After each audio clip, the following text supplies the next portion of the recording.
The Strange Case of Dr. Jekyll and Mr. Hyde, by Robert Louis Stevenson. The Carew Murder Case. Nearly a year later, in the month of October 18... London was startled by a crime of singular ferocity, and rendered all the more notable by the high position of the victim. The details were few and startling. A maidservant living alone in a house not far from the river had gone upstairs to bed about 11. Although a fog rolled over the city in the small hours, the early part of the night was cloudless, and the lane, which the maid's window overlooked, was brilliantly lit by the full moon. It seems she was romantically given, for she sat down upon her box, which stood immediately under the window, and fell into a dream of musing. Never, she used to say, with streaming tears when she narrated the experience, never had she felt more at peace with all men or thought more kindly of the world. And as she so sat, she became aware of an aged and beautiful gentleman with white hair drawing near along the lane, and advancing to meet him, another and very small gentleman, to whom at first she paid less attention. When they had come within speech, which was just under the maid's eyes, the older man bowed, and accosted the other with a very pretty manner of politeness. It did not seem as if the subject of his address were of great importance. Indeed, from his pointing, it sometimes appeared as if he were only inquiring his way. But the moon shone on his face as he spoke, and the girl was pleased to watch it. It seemed to breathe such an innocent and old-world kindness of disposition, yet with something high, too, as of well-founded self-content. Presently her eye wandered to the other, and she was surprised to recognize in him a certain Mr. Hyde, who had once visited her master, and for whom she had conceived a dislike. He had in his hand a heavy cane, with which he was trifling, but he answered never a word, and seemed to listen with an ill-contained impatience. And then, all of a sudden, he broke out into a great flame of anger, stamping with his foot, brandishing his cane, and carrying on, as the maid described it, like a madman. The old gentleman took a step back, with the air of one very much surprised and a trifle hurt, and at that Mr. Hyde broke out of all bounds, and clubbed him to the earth. And next moment, with ape-like fury, he was trampling his victim underfoot, and hailing down a storm of blows, under which the bones were audibly shattered, and the body jumped upon the roadway. At the horror of these sights and sounds, the maid fainted. It was 2 o'clock when she came to herself and called for the police. The murderer was gone long ago, but there lay his victim in the middle of the lane, incredibly mangled. The stick with which the deed had been done, although it was of some rare and very tough and very heavy wood, had broken in the middle under the stress of the insensate cruelty, and one splintered half had rolled in the neighboring gutter. The other, without doubt, had been carried away by the murderer. A purse and a gold watch were found upon the victim, but no cards or papers except a sealed and stamped envelope, which he had probably been carrying to the post, and which bore the name and address of Mr. Utterson. This was brought to the lawyer the next morning, before he was out of bed, and he had no sooner seen it, and been told the circumstances, than he shot out a very solemn lip. "I shall say nothing till I have seen the body," said he. "This may be very serious. Have the kindness to wait while I dress." And with the same grave countenance he hurried through his breakfast and drove to the police station, whither the body had been carried. As soon as he came into the cell, he nodded. "Yes," said he, "I recognize him. I am sorry to say that this is Sir Danvers Carew." "Good God, sir!" exclaimed the officer. "Is it possible?" And the next moment his eye lighted up with professional ambition. "This will make a deal of noise," he said, "and perhaps you can help us to the man." And he briefly narrated what the maid had seen, and showed us the broken stick. Mr. Utterson had already quailed at the name of Hyde, but when the stick was laid before him, he could doubt no longer. Broken and battered as it was, he recognized it for the one that he himself presented many years before to Henry Jekyll. "Is this Mr. Hyde a person of small stature?" he inquired. "Particularly small and particularly weird-looking, is what the maid calls him," said the officer. Mr. Utterson reflected, and then, raising his head, "If you will come with me in my cab," he said, "I think I can take you to his house." It was by this time about 9 in the morning, and the first fog of the season. A great chocolate-covered pall lowered over heaven, but the wind was continually charging and routing these embattled vapors, so that as the cab crawled from street to street, Mr. Utterson beheld a marvelous number of degrees and hues of twilight. For here it would be dark, like the back end of evening, and there it would be a glow of rich, lurid brown, like the light of some strange conflagration, and here, for a moment, the fog would be quite broken up, and a haggard shaft of daylight would glance in between the swirling wreaths. The dismal quarter of Soho, seen under these changing glimpses, with its muddy ways and slatternly passengers, and its lamps, which had never been extinguished or had been kindled afresh to combat the mournful reinvasion of darkness, seemed, in the lawyer's eyes, like a district of some city in a nightmare.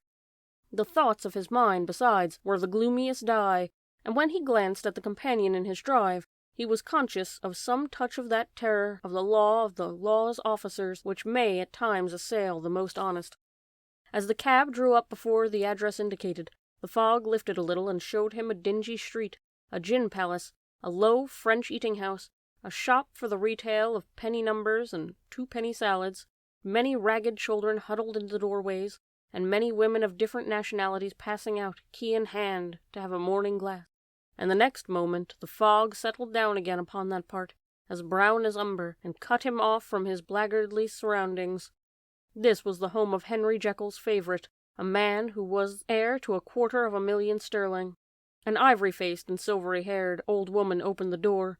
She had an evil face, smoothed by hypocrisy, but her manners were excellent. Yes, she said, this was Hyde's face, but he was not at home. He had been in that night very late, but had gone away again in less than an hour. There was nothing strange in that. His habits were very irregular, and he was often absent. For instance, it was nearly 2 months since she had seen him till yesterday. Very well, then. We wish to see his rooms, said the lawyer.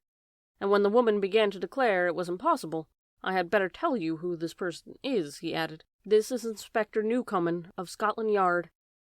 A flash of odious joy appeared upon the woman's face. Ah, she said, he is in trouble. What has he done? Mr. Utterson and the inspector exchanged glances. He don't seem a very popular character, observed the latter. And now, my good woman, just let me and this gentleman have a look about us. In the whole extent of the house, which but for the old woman remained otherwise empty, Mr. Hyde had only used a couple of rooms, but these were furnished with luxury and good taste. A closet was filled with wine, the plate was of silver, the napery elegant, a good picture hung upon the walls, a gift, as Utterson supposed, from Henry Jekyll, who was very much a connoisseur, and the carpets were of many piles and agreeable in colour. At this moment, however, the rooms bore every mark of having been recently and hurriedly ransacked. Clothes lay about the floor, with their pockets inside out, lock-fast drawers stood open, and on the hearth there lay a pile of grey ashes, as though many papers had been burned. From these embers the inspector disinterred the butt end of the green cheque-book, which had resisted the action of the fire. The other half of the stick was found behind the door, and as this clinched his suspicions, the officer declared himself delighted. A visit to the bank, where several £1,000s were found to be lying on the murderer's credit, completed his gratification.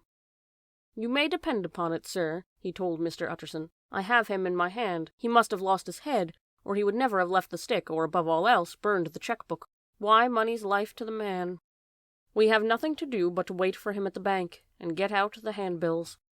This last, however, was not so easy of accomplishment, for Mr. Hyde had numbered few familiars. Even the master of the maidservant had only seen him twice.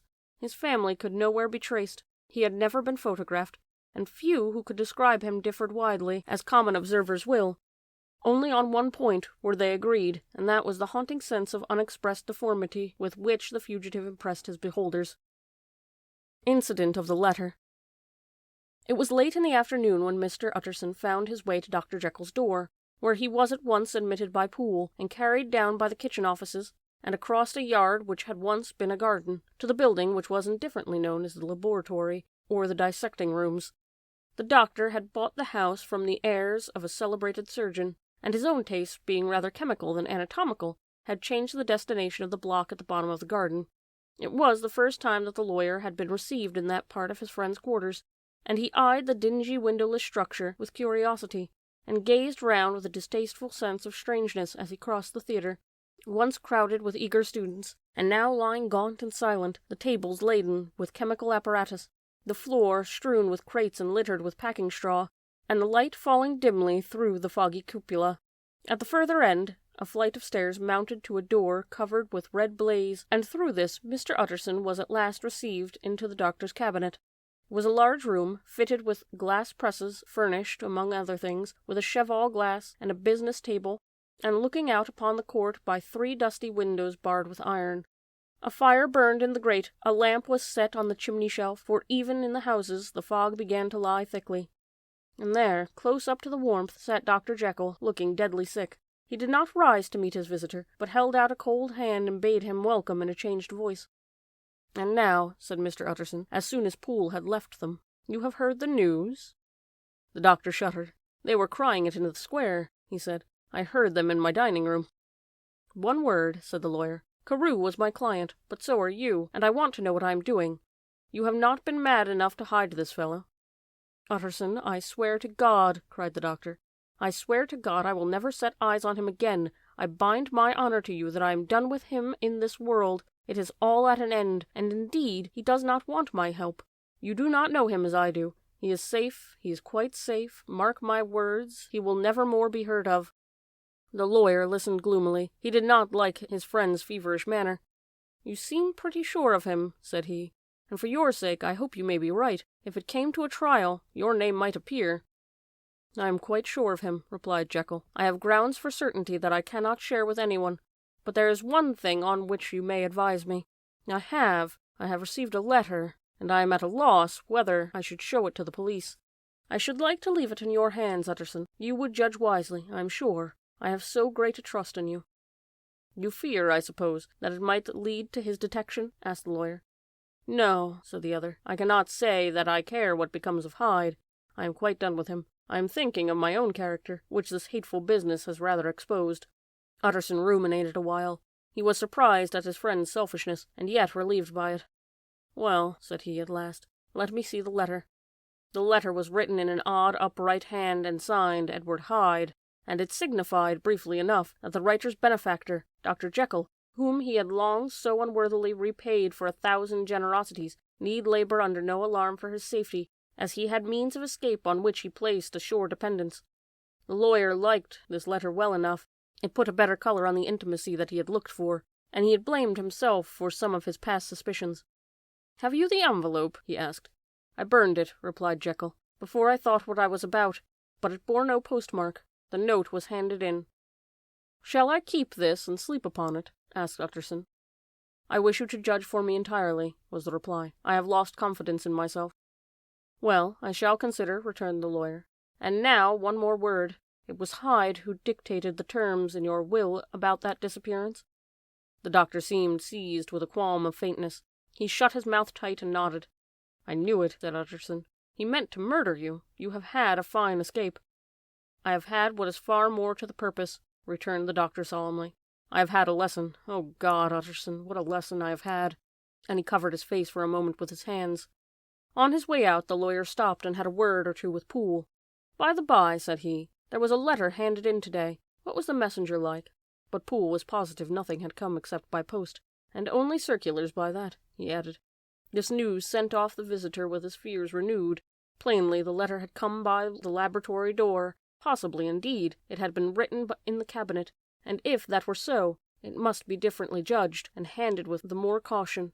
The newsboys, as he went, were crying themselves hoarse along the footways. "Special edition, shocking murder of an MP."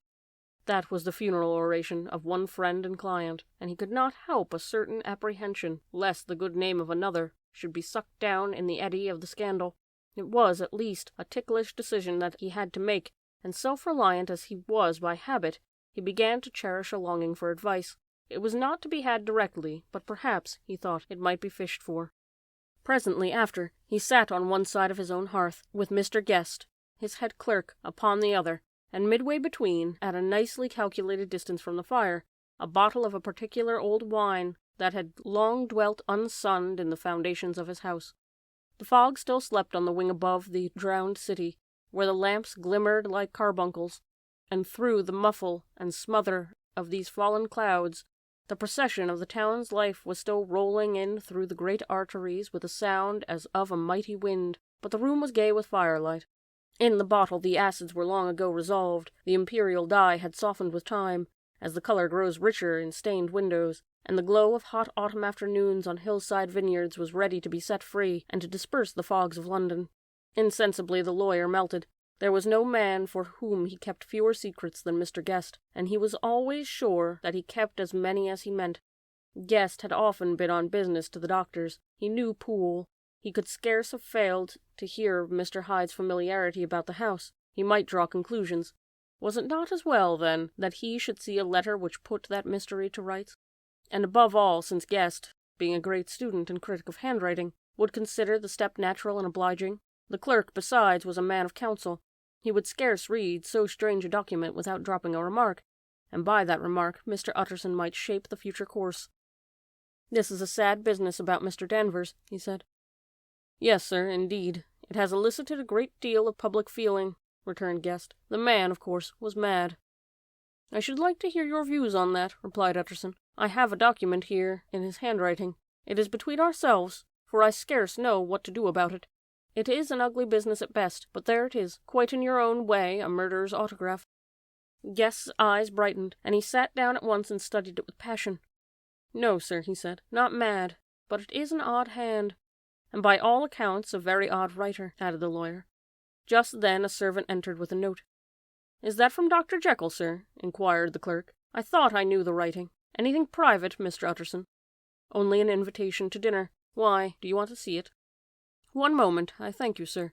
And the clerk laid the 2 sheets of paper alongside, and sedulously compared the contents. "Thank you, sir," he said at last, returning both. "It's a very interesting autograph." There was a pause, during which Mr. Utterson struggled with himself. "Why did you compare them, Guest?" he inquired suddenly. "Well, sir," returned the clerk, "there's a rather singular resemblance. The 2 hands are in many points identical, only differently sloped." "Rather quaint," said Utterson. "It is, as you say, rather quaint," returned Guest. "I wouldn't speak of this note, you know," said the master. "No, sir," said the clerk, "I understand." But no sooner was Mr. Utterson alone that night than he locked that note into his safe, where it reposed from that time forward. "What," he thought, "Henry Jekyll forged for a murderer!" And his blood ran cold in his veins. Remarkable incident of Dr. Lanyon. Time ran on. Thousands of pounds were offered in reward, for the death of Sir Danvers was resented as a public injury, but Mr. Hyde had disappeared out of the ken of the police as though he had never existed. Much of his past was unearthed, indeed, and all disreputable.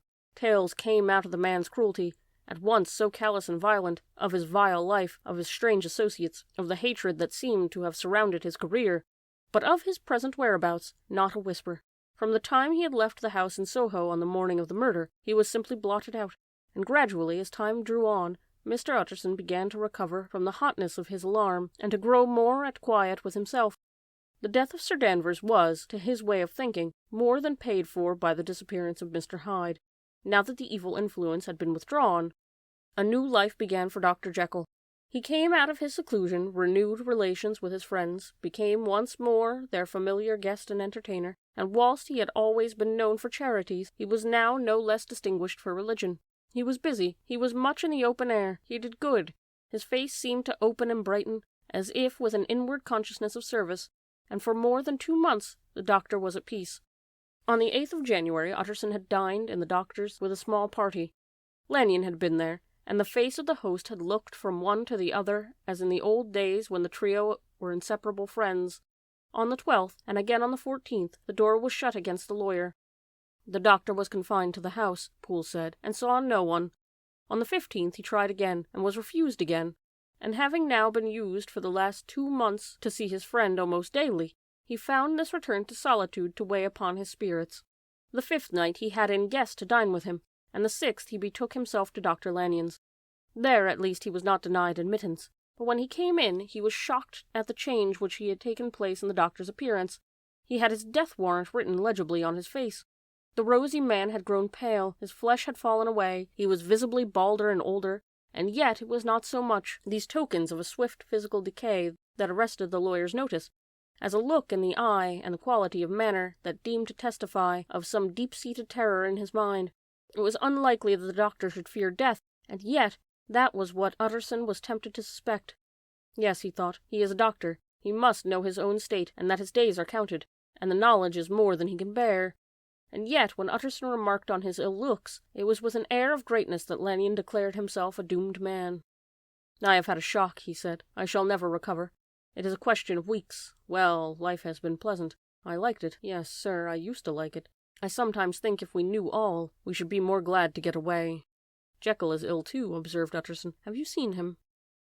But Lanyon's face changed, and he held up a trembling hand.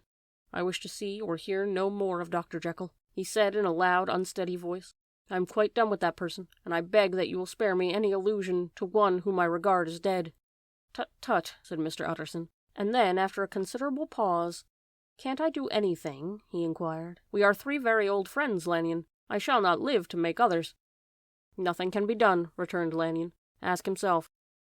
"He will not see me," said the lawyer. "I am not surprised at that," was the reply. "Some day, Utterson, after I am dead, you may perhaps come to learn the right and wrong of this. I cannot tell you. And in the meantime, if you can sit and talk with me of other things, for God's sake, stay and do so. But if you cannot keep clear of this accursed topic, then, in God's name, go, for I cannot bear it." As soon as he got home, Utterson sat down and wrote to Jekyll, complaining of his exclusion from the house, and asking the cause of his unhappy break with Lanyon. And the next day brought him a long answer, often very pathetically worded, and sometimes darkly mysterious in drift. The quarrel with Lanyon was incurable. "I do not blame our old friend," Jekyll wrote, "but I share his view that we must never meet. I mean from henceforth to lead a life of extreme seclusion. You must not be surprised, nor must you doubt my friendship. If the door is often shut even to you, you must suffer me to go my own dark way. I have brought on myself a punishment and a danger I cannot name. If I am the chief of sinners, I am the chief of sufferers also. I could not think that this earth contained a place for sufferings and terrors so unmanning. And you can do but one thing, Utterson, to lighten this destiny, and that is to respect my silence." Utterson was amazed. The dark influence of Hyde had been withdrawn. The doctor had turned to his old tasks and amities. A week ago, the prospect had smiled with every promise of a cheerful and an honored age, and now in a moment, friendship, a peace of mind, and this whole tenor of his life were wrecked. So great and unprepared a change pointed to madness, but in view of Lanyon's manner and words, there must lie for it some deeper ground. A week afterwards, Dr. Lanyon took to his bed, and in something less than a fortnight, he was dead. The night after the funeral, at which he had been sadly affected, Utterson locked the door of his business room, and sitting there by the light of a melancholy candle, drew out and set before him an envelope addressed by the hand and sealed with the seal of his dead friend. Private, for the hands of G.J. Utterson alone, and in case of his predecease to be destroyed unread. So it was emphatically superscribed, and the lawyer dreaded to behold the contents. "I have buried one friend today," he thought. "What if this should cost me another?" And then he condemned the fear as a disloyalty, and broke the seal. Within there was another enclosure, likewise sealed, and marked upon the cover as not to be opened till the death or disappearance of Dr. Henry Jekyll. Utterson could not trust his eyes. Yes, it was disappearance, here again, as in the mad will which he had long ago restored to its author. Here again were the idea of disappearance and the name of Henry Jekyll bracketed. But in the will, that idea had sprung from its sinister suggestion of the name of the man Hyde. It was set there, with a purpose all too plain and horrible. Written by the hand of Lanyon, what should it mean? A great curiosity came upon the trustee, to disregard the prohibition and dive at once into the bottom of these mysteries, but professional honor and faith to his dead friend were stringent obligations, and the packet slept in the innermost corner of his private safe. It is one thing to mortify curiosity, another to conquer it, and it may be doubted if, from that day forth, Utterson desired the society of his surviving friend with the same eagerness. He thought of him kindly, but his thoughts were disquieted and fearful. He went to call indeed, but he was perhaps relieved to be denied admittance. Perhaps in his heart he preferred to speak with Poole upon the doorstep, and surrounded by the air that sounds of the open city, rather than to be admitted into that house of voluntary bondage, and to sit and speak with its inscrutable recluse. Poole had, indeed, no very pleasant news to communicate. The doctor, it appeared, now more than ever confined himself to the cabinet over the laboratory, where he would sometimes even sleep. He was out of spirits, he had grown very silent, he did not read. It seemed as if he had something on his mind. Utterson became so used to the unvarying character of these reports that he fell off little by little in his frequency of his visits.